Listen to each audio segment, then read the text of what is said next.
Goeiemôre en weer eens baie welkom hier saam met ons by ons oggendoordenkingtyd. Dis baie lekker dat jy hierdie week 2 weke saam met my gestap het die pad oor die hand van die Here.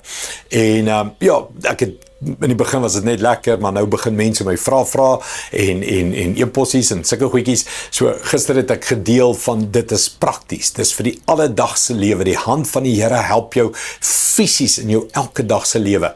Iemand het ook die vraag gevra, maar Andries, jy gebruik Jesegiel en Elia en Josua en Petrus en al hierdie groot manne van die Bybel.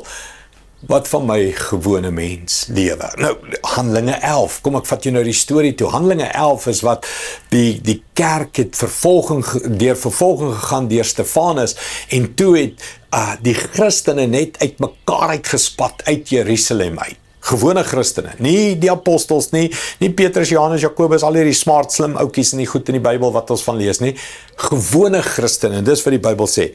Die Handelinge 11:21, die hand van die Here was oor hulle en 'n groot aantal het gelowig geword en na die Here gedraai. Wat het gebeur het, hierdie gewone lidmate, gemeentelede van die Jerusalem kerk, moes toe vlug vir hulle lewe, want nou is daar vervolging teen die kerk, en die skrif sê, oral waar hulle kom, het hulle getuig oor Jesus Christus, en dan hierdie versie, en die hand van die Here was op gewone mense, en oral waar hulle gekom het en getuig het oor Jesus, was die hand van die Here op hulle, en mense het tot bekering gekom, oral waar gewone mense getuig, nie pastore nie mense met geleerdheid nie dokters en professors en slim mense nie, gewone mense het die hand van die Here, en dis wat ek vandag vir jou wil sê, jy as 'n gewone mens, werkersklas, noem dit wat jy wil, sekulêr, al hierdie woorde wat ons het, jy het ook die hand van die Here.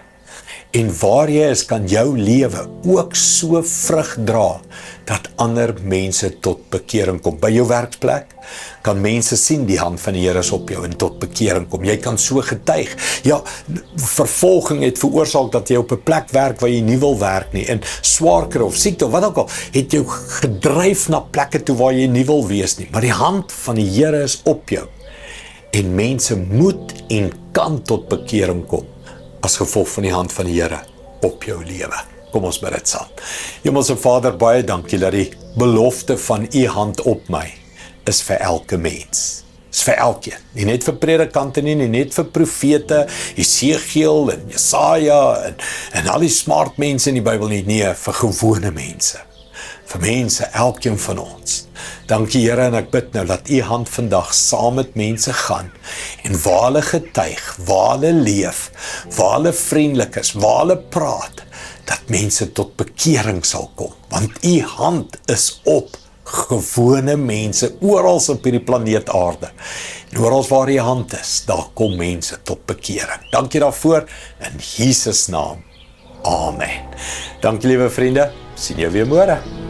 Trots geborg deur Evergreen Turf.